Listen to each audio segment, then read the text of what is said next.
ಶ್ರೀಮಾತ್ರೇ ನಮಃ. ನಾವು ಶರನ್ನವರಾತ್ರಿಯ ಪಂಚಮಿಯಲ್ಲಿ ಲಲಿತಾ ಪರಮೇಶ್ವರಿಯನ್ನ ವಿಶೇಷವಾಗಿ ಉಪಾಸನೆ ಮಾಡ್ತೀವಿ. ಆ ದಿವಸ ನಾವು ಲಲಿತಾ ಪಂಚಮಿ, ಉಪಾಂಗ ಲಲಿತಾ ವ್ರತ ಇತ್ಯಾದಿಯಾಗಿ ವಿಶೇಷವಾಗಿ ಆರಾಧನೆ, ಉಪಾಸನೆ, ವ್ರತಗಳಿಂದ ಲಲಿತಾ ಪರಮೇಶ್ವರಿಯನ್ನ ಸಂತೋಷಪಡಿಸ್ಲಿಕ್ಕೆ ಪ್ರಯತ್ನ ಮಾಡ್ತೀವಿ. ಅದೇ ರೀತಿ ಪ್ರತಿ ತಿಂಗಳ ಶುಕ್ಲ ಪಕ್ಷದ ಪಂಚಮಿಯು ಲಲಿತಾ ಪರಮೇಶ್ವರಿಯ ಪೂಜೆಗೆ ಪ್ರಶಸ್ತವಾಗಿರುತ್ತದೆ. ಅದರಲ್ಲಿಯೂ ವಿಶೇಷವಾಗಿ ಆಷಾಢ ಮತ್ತು ಮಾಘ ಮಾಸದಲ್ಲಿ ನಾವೇನು ಗುಪ್ತ ನವರಾತ್ರಿ ಅಂಥೇಳಿ ದೇವಿಯ ಪ್ರೀತ್ಯರ್ಥವಾಗಿ ವಿಶೇಷವಾದ ಉಪಾಸನ ಕ್ರಮವನ್ನು ಇಟ್ಕೊಂಡಿರ್ತೇವೆ.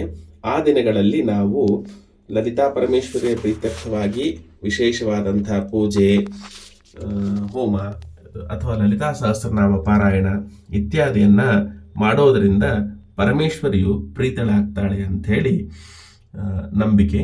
ಈ ದಿವಸ ಮಾಘ ಶುದ್ಧ ಪಂಚಮಿ ಶುಕ್ರವಾರದ ಸಂಯೋಗವೂ ಕೂಡಿ ಬಂದಿದೆ.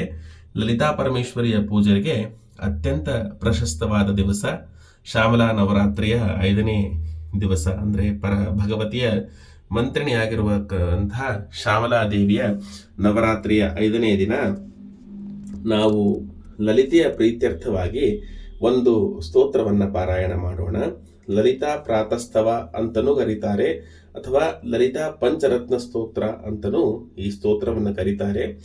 ಪ್ರಾತಃ ಕಾಲದಲ್ಲಿ ಭಗವತಿಯನ್ನ ಅಡಿಯಿಂದ ಮುಡಿಯುವವರೆಗೆ ಆಕೆಯ ಪರಮಮಂಗಳ ವಿಗ್ರಹವನ್ನ ಚಿಂತನೆ ಮಾಡುತ್ತಾ ಆಕೆಯು ಕರುಣೆ ಸದಾ ನಮ್ಮ ಮೇಲೆ ಇರಲಿ ಅಂತ ಬೇಡುವಂತಹ ಒಂದು ಅಪರೂಪದ ಒಂದು ಸ್ತೋತ್ರ ಇದು.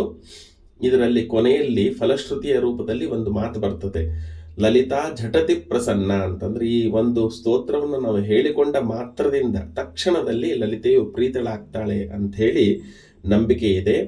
ದೇವಿಯ ಒಂದು ಶ್ರೀ ವಿಗ್ರಹ ಏನಿದೆ, ದೇವಿಯ ರೂಪಕಲ್ಪನೆ ಏನಿದೆ, ಅದು ನಮ್ಮ ಮನಸ್ಸಿನಲ್ಲಿ ತುಂಬ ಸುಂದರವಾಗಿ ಮೂಡುವುದಕ್ಕೆ ಅನುಕೂಲವಾಗುವಂತಹ ಒಂದು ಅಪರೂಪದ ಸ್ತೋತ್ರ ಇದು. ಈ ಸ್ತೋತ್ರವನ್ನು ನಾವು ವಿಶೇಷವಾಗಿ ಈ ದಿನಗಳಲ್ಲಿ ಮತ್ತು ದಿನನಿತ್ಯದಲ್ಲಿ ಪ್ರಾತಃ ಕಾಲದಲ್ಲಿ ಈ ಸ್ತೋತ್ರವನ್ನು ಮಾಡೋದರಿಂದ ಭಗವತಿಯ ಅನುಗ್ರಹವನ್ನು ಪಡೆಯೋದಕ್ಕೆ ಸಾಧ್ಯವಿದೆ. ಈಗ ಸ್ತೋತ್ರವನ್ನು ಕೇಳೋಣ. ಪ್ರಾತಸ್ಮರಾಮಿ ಲಲಿತಾ ವದನಾರವಿಂದಂ ಬಿಂಬಾಧರಂ ಪೃತುಲಮೌಕ್ತಿಕ ಶೋಭಿನಾಸಂ ಆಕರ್ಣ ದೀರ್ಘನಯನಂ ಮಣಿಕುಂಡಲಾಢ್ಯಂ ಮಂದಸ್ಮಿತಂ ಮೃಗಮದೋಜ್ವಲ ಫಾಲದೇಶಂ ಪ್ರಾತರ್ಭಜಾಮಿ ಲಲಿತಾ ಭುಜಕಲ್ಪವಲ್ಲಿಂ ರಕ್ತಾಂಗುಳಿಯ ಲಸದಂಗುಳಿ ಪಲ್ಲವಾಢ್ಯಂ ಮಾಣಿಕ್ಯ ಹೇಮ ವಲಯಾಂಗದ ಶೋಭಮಾನಂ ಪುಂಡ್ರೇಕ್ಷು ಚಾಪ ಕುಸುಮಿಸೃಣಿ ದದಾನಂ ಪ್ರಾತರ್ನಮಾಮಿ ಚ ಲಲಿತಾ ಚರಣಾರವಿಂದಂ ಭಕ್ತೇಷ್ಟದಾನ ನಿರತಂ ಭವ ಸಿಂಧುಪೋತಂ ಪದ್ಮಾಸನಾದಿ ಸುರನಾಯಕ ಪೂಜನೀಯಂ ಪದ್ಮಾಂಕ್ಷುತ ಸುದರ್ಶನ ಲಾಂಛನಾಢ್ಯಂ ಪ್ರಾತಸ್ತುವೇ ಪರಶಿವಾಂ ಲಲಿತಾಂ ಭವಾನಿಂ ತ್ರಯ್ಯಂತ ವೇದ ವಿಭವಂ ಕರುಣಾನವಾದ್ಯಂ ವಿಶ್ವಸ್ಯ ಸೃಷ್ಟಿ ವಿಲಯ ಸ್ಥಿತ ಹೇತುಭೂತಂ ವಿದ್ಯೇಶ್ವರಿಂ ನಿಗಮವಾಗ್ಮನಸಾತಿ ದೂರಂ ಪ್ರಾತರ್ವದಾಮಿ ಲಲಿತೆ ತವ ಪುಣ್ಯನಾಮಂ ಕಾಮೇಶ್ವರೀತಿ ಕಮಲೇತಿ ಮಹೇಶ್ವರೀತಿ ಶ್ರೀಶಾಂಭವೀತಿ ಜಗತಾಂ ಜನನೀ ಪರೇತಿ ವಾಗ್ದೇವತೇತಿ ವಚಸಾ ತ್ರಿಪುರೇಶ್ವರೀತಿ ಯಶ್ಲೋಕ ಪಂಚಕಮಿದಂ ಲಲಿತಾಂಬಿಕಾಯಾ ಸೌಭಾಗ್ಯದಂ ಸುಲಲಿತಂ ಪಠತಿ ಪ್ರಭಾತೆ ತಸ್ಮೈ ದದಾತಿ ಲಲಿತಾ ಝಟತಿ ಪ್ರಸನ್ನ ವಿದ್ಯಾಂ ಶ್ರಿಯಂ ವಿಮಲ ಸೌಖ್ಯಮನಂತ ಕೀರ್ತಿಂ.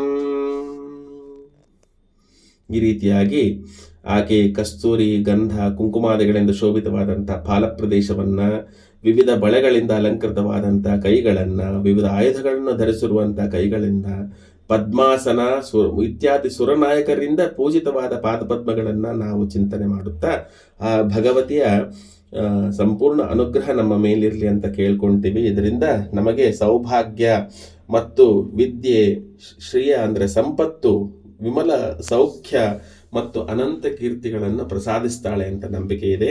ಆ ಭಗವತಿಯ ಪ್ರೀತ್ಯರ್ಥವಾಗಿ ನಾವು ಈ ಸ್ತೋತ್ರವನ್ನು ಪಾರಾಯಣ ಮಾಡೋಣ. ಶ್ರೀಮಾತ್ರೇ ನಮಃ.